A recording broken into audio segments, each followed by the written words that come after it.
नमस्कार, आदाब, सत श्री अकाल। न्यूज़ IBN 2020 में आप सबका स्वागत है। सच कभी छुपता नहीं, IBN कभी रुकता नहीं। मैं अनम खान नीमच की ताज़ा खबरों से आप सबको रूबरू। पीलीभीत में महिलाओं ने एसपी ऑफिस का किया घेराव, जामा मस्जिद के सेक्रेटरी पर मुकदमा दर्ज होने से नाराजगी, आत्मदाह की चेतावनी। तारांकित पीलीभीत में जामा मस्जिद कमेटी के सेक्रेटरी समेत 7 लोगों के खिलाफ जानलेवा हमला समेत अन्य धाराओं में मुकदमा दर्ज होने का मामला शांत होने का नाम नहीं ले रहा है। आज बड़ी संख्या में एसपी आवास पहुंची महिलाओं ने पूरे मामले में विरोध दर्ज कराया। पुलिस लाइन परिसर में एक महिला ने बताया कि अगर उनकी सुनवाई नहीं होती है तो हर शुक्रवार को एक महिला मदरसे के बाहर आत्मदाह करेगी। दरअसल बीते दिनों चंदोई में एक नमाज-ए-जनाजा के दौरान जरताब रजा खां और जामा मस्जिद कमेटी के सेक्रेटरी सिराज बहादुर खां पक्ष में विवाद हो गया था।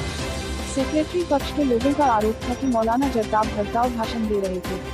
वहीं दूसरी तरफ जरताब रजा खां को पुत्र ने खुद के साथ मारपीट किए जाने और गला दबाकर हत्या करने का प्रयास करने के मामले में पुलिस को तहरीर दी थी, जिसके आधार पर पुलिस ने सिराज बहादुर खां व अन्य लोगों के नाम दर्ज रिपोर्ट कर दी, जिसका पता जब सिराज बहादुर खां के लोगों चला तो शहर के अंदर अफरा तफरी का माहौल हो गया और अपने आप को शहर काजी के कहने के नाम पर जब चर्चा हुई तो शहर काजी मासूम रजा खान के बेटे मेहरान रजा खान ने अपने बयान में जरताब रजा खां के शहर काजी होने के नाम का खंडन किया और बताया कि मेरे फादर 1990 से वर्तमान में आज तक शहर काजी चले आ रहे हैं, जो शहर काजी का नाम मौलाना जरताब पर जाखा इस्तेमाल कर रहे वो गलत है। और साथ ही मोहम्मद आरिफ ने मुकदमे को लेकर बताया यह गलत तरीके से मुकदमा दर्ज हुआ है। वहीं सीनियर एडवोकेट सैयद शाकिर अली कादरी ने बताया कि हम लोगों ने एसपी साहब से मुलाकात की है, पूरे मामले की जानकारी एसपी श्री दिनेश कुमार जी को दी है और उन्होंने आश्वासन दिया है निष्पक्ष जाँच का और उन्होंने जाँच कर सीओ सिटी सुनील दत्त जी को भेज दी। उत्तर प्रदेश बरेली मंडल बंदूक चीफ पीलीभीत से मुकेश सक्सेना की विशेष रिपोर्ट।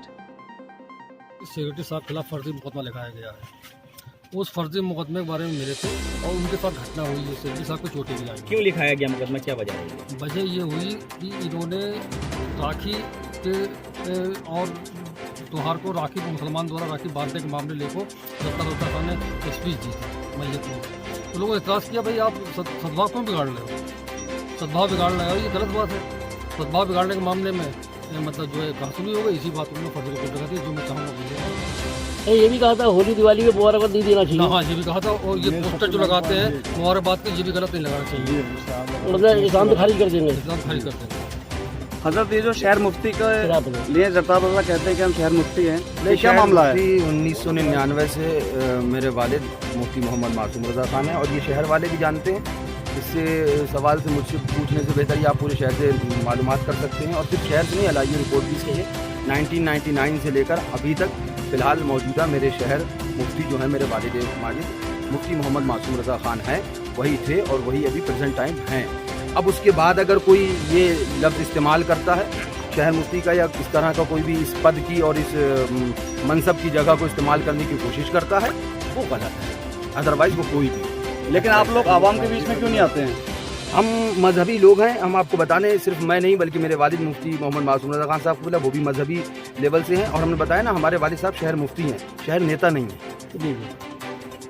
वो काम न्यूज़ पे आना या चैनलों पे आना ये मुफ्तियों का काम नहीं होता। ये अपना एक मजहबी समुदाय होता है, मजहबी मामला होता है, अपनी मजहबी जगह से ये लोग चलाते हैं। ये तो उनके सामने आप आगे खंडन कर सकते हैं ना। अगर आप हमने कई बार इसका खंडन किया, कई जगह खंडन किया और कई जगह अपनी बातें भी रखी, वजाहत भी करी गई। तो मुफ्ती साहब यही नहीं है कि बाहर है? मुफ्ती साहब यहीं पर थे शहर के अंदर। अभी 2 दिन पहले इलाज के सिलसिले में राजस्थान गए हुए हैं। हाँ, 2-3 दिन में आ भी जाएंगे। वो यहीं रहते ही हैं, प्रॉपर यहीं रहते हैं। लोगों को जिससे मुलाकात करना होती है उनका मुलाकात का टाइम भी है, ऑफिस भी है मुफ्ती साहब का। ऑफिस क्या टाइम है? बैठ भी टाइमिंग उनकी लगभग दोपहर में 12 बजे के बाद से 3 बजे तक मिलते हैं, फिर उसके बाद वो शाम में मिलते हैं रात में 8 बजे के बाद से। हाँ, नॉर्मल भी कोई भी आएगा बंदा घर पे बैठेगा, वो कॉम जाएगी अंदर इत्तला, उस पर मुफ्ती साहब मुलाकात करेंगे। ये मामला बाकी आप सब लोग जानते ही हैं। आज आप कप्तान साहब से मिले हैं, क्या मैटर है आप जो आपको आना पड़ा? मैटर यही है कि लफ्ज़ जो है ना वही मुफ्ती का मनसब या इस तरह का ये लेकर और एक प्रभाव बनाया जाता है, जिसके बारे में हमें ये आगाह करना था कि भाई शहर मुफ्ती मेरे वालिद माजिद हैं और मेरे वालिद साहब भी शहर के मुफ्ती हैं। ये चीज़ से मुझे आगाह कराना थी बात को, और यही सारे मामला थे। कप्तान साहब ने आपसे मिलकर क्या कहा है आपसे? अब कहा क्या है, हमने अपनी बात एक पक्षीय कार्रवाई की और फर्जी मुकदमा लिखा। यही मैं बताने कप्तान साहब को आया था। कप्तान साहब के संज्ञान में डाला है और कप्तान साहब ने कहा है कि अगले 24 घंटे में हम उसकी निष्पक्ष जाँच करके और जो भी दोषी लोग हैं उनके खिलाफ सख्त कार्रवाई। क्या मामला क्या था, क्यों हुआ? मामला ये था कि हमारे जो जलताब रज़ा साहब हैं उन्होंने एक इंतकाल में तकरीर की पहले, फिर उस इंतकाल के बाद उनकी फाता में तकरीर की। कहना चाहिए सांप्रदायिक जुमलों का इस्तेमाल किया। वैसे तो बाहर बैठ के और प्रशासन में बैठ के वो सेकुलरिज्म की बातें करते हैं और जब मुसलमान इकट्ठे होते हैं तो कम्युनिज्म की बातें करते हैं। तो उन्होंने कम्युनिज्म वाले जुमले इस्तेमाल किए, जैसे इनको इस्लाम से खारिज कर देंगे किसी ने अगर राखी बांध दी तो, या किसी ने होली की, दिवाली की, दशहरे की, गणेश चौथ की मुबारकबाद दे दी। तो ये कोई इस्लाम का सर्टिफिकेट देने वाले इंसान थोड़े हैं। बताइए भाई इस्लाम का अगर तकाजे की बात है और शरीयत मसले की बात है तो शहर मुफ्ती इसका मसला बताएंगे, शहर मुफ्ती रोशनी डालेंगे। आप एक ऐसी जगह पर जहाँ पर सारे मुसलमान इकट्ठे हैं, आप कम्युनिज्म की बातें कैसे कर सकते हैं? आप प्रशासन में आप सेकुलरिज्म की बातें करते हैं, जनता में बैठ के आप जो है वो सेकुलरिज्म की बातें करते हैं, जहाँ हिंदू मुस्लिम सब भाई बैठे हुए हैं। तो ये सब चीज़ें मैं कप्तान साहब की जानकारी देने के लिए आया था और कप्तान साहब से मैंने स्पेशली ये कहा कि ये जो प्रकरण हुआ है इसमें जो सिराज बहादुर खान साहब के खिलाफ FIR हुई है ये बिल्कुल फर्जी घटना है और ऐसा कोई तथ्य नहीं है। सिराज खान की FIR नहीं लिखी गई तबकि वो सही और सच्ची घटना है। इसकी आप निष्पक्ष जांच करा लीजिए। उस पर कप्तान साहब ने 24 हमारे चैनल को शेयर, लाइक और सब्सक्राइब करना ना भूलें। बेल आइकन दबाएं, हमारे चैनल को सब्सक्राइब करें और लाइक करें।